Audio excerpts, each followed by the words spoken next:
Welcome to Lesson 15, Fix This Next. By now, you already know I'm a huge fan of author Mike Michalowicz. So much so that I've been certified in both Profit First and Fix This Next. I was also an editor of the first edition of Profit First, which led me to being featured in the second edition of the book. Mike's knowledge comes from in the trenches experience. He doesn't just write about business growth in theory. He's built 4 multi-million-dollar businesses and lost his fortune twice. So he's been around the block a few times with the battle scars to prove it. Did you catch what I did just there? I set the frame for what I'm about to teach you from Mike's work. And if I've done my job correctly, you'll feel confident and positive about learning what's coming next.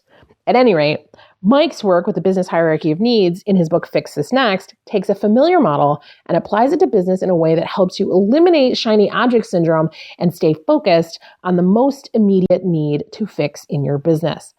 If you're on the chaotic end of the creative spectrum, you can find yourself with lots of ideas and struggle with what to implement first. Fix This Next gives you crystal clarity on what needs to be fixed in your business first so that you can put your focus there and table your other ideas for later. No more bouncing around trying to figure out what to do. In fact, Mike says that the biggest problem most entrepreneurs face is that they don't know what their biggest problem is, and everything feels like it's equally important.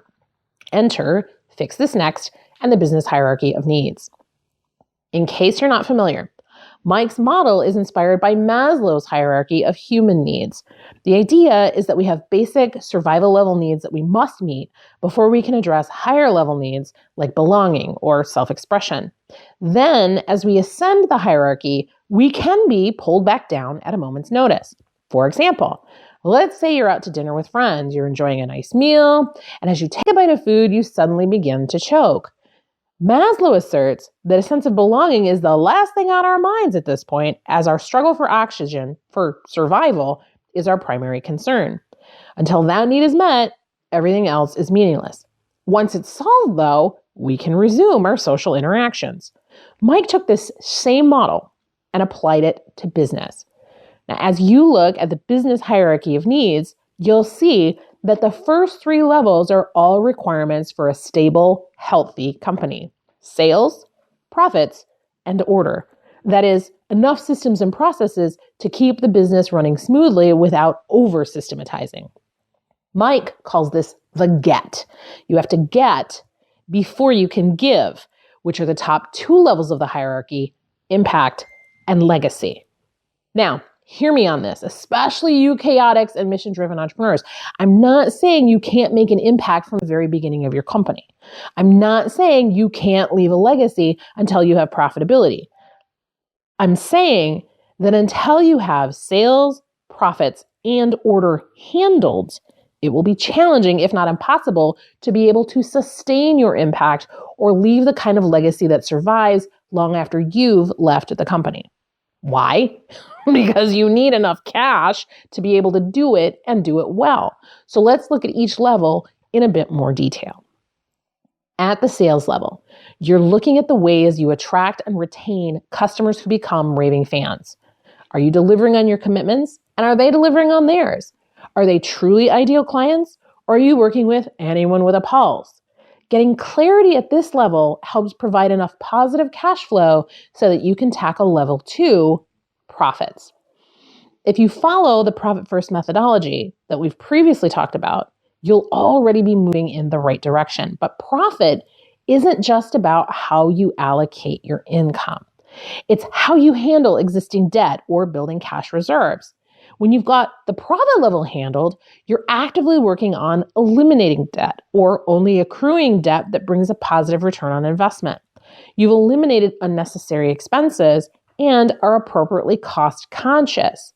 You've also managed to set aside at least 3 months of expenses so that your company can survive a short-term financial meltdown like a loss of a major client or a temporary industry shutdown. The idea is to get your company to the place where it has enough profit to be more than one payday away from closing its doors forever, which is the sad reality of a lot of businesses that try to be more generous than their business model allows. You'll hear more about that when we get to the impact level. But right now, let's look at the order level. By Mike's definition, You've got the right amount of order in place when you, the business owner, can comfortably take a 4-week vacation. We talked about this previously when we walked through the Clockwork 4D approach. Can any of the key players in your company be gone for a month and still have the company run smoothly? Probably not at this point. So the goal is to set up redundancies, systems, and processes so that everything is covered. That takes time and a bit of experimentation to find the right fits for each of your team members. And if you're still a team of one, it also means figuring out who that first team member is going to be and what their role will be in your company.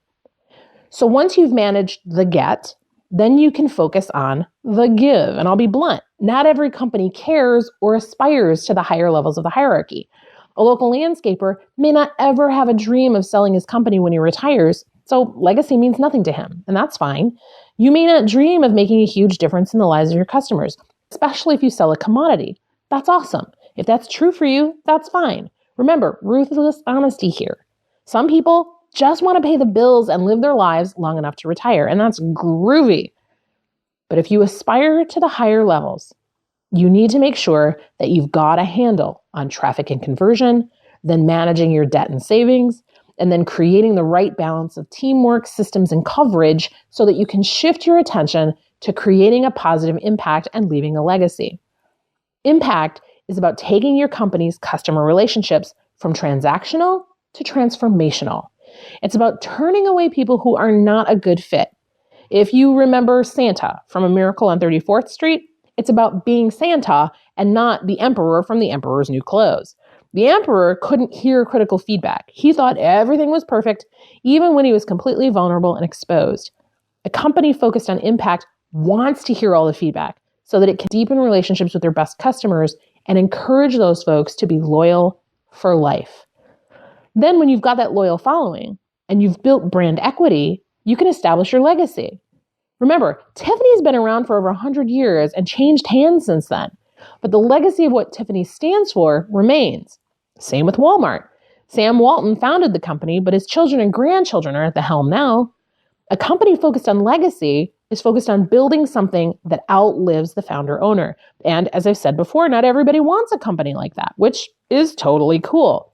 So once you know where your lowest level need is at, you'll want to develop a way to solve that problem. Mike calls it the Omen technique. Step 1, observe what the core need is. Step 2, measure your result. That is, decide how you'll know when you've solved the problem. Step 3, evaluate possible solutions. This is where you brainstorm options and then pick the one you're going to run with. Step 4, nurture your solution through the cycle. And that means once you've decided on your attempted solution, get clear on how frequently you're going to check your results so that you can course correct or pick a new solution if needed. Not every solution is going to work. That's the nature of experimentation. So let's say, for example, your core need is quality traffic. You're not attracting the right kinds of people in enough volume to keep sales steady. So you decide that you need to increase traffic to 100 website visitors per day so that you can get 10 opt-ins every day. That's your target. So you evaluate options and decide you're going to run some Facebook ads to drive traffic to your opt-in page. After a week, you're consistently getting 100 visitors a day, but the opt-ins aren't there. So you decide to set your nurture cycle to a month because you're not sure you've even given it enough time yet. Now, at the end of the month, it's mixed news. You're getting 500 website visitors per day, but you're not getting quality opt-ins. Oops, something's not right in there and you've got to go back to the drawing board.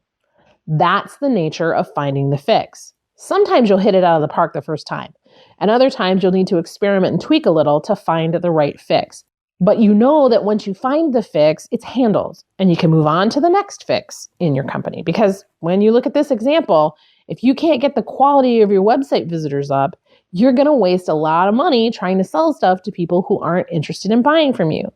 Fix the traffic quality problem, and you'll save a lot of money upstream to be more profitable going forward. Hopefully, you can see how the Fix This Next approach actually helps you build a stronger, healthier business by building a stronger, more profitable foundation in your business. In our next lesson, we're going to look more closely at the sales level of the hierarchy as we examine your traffic and conversion. We're digging into your messaging for the problem-aware folks in the customer journey. And I will see you there.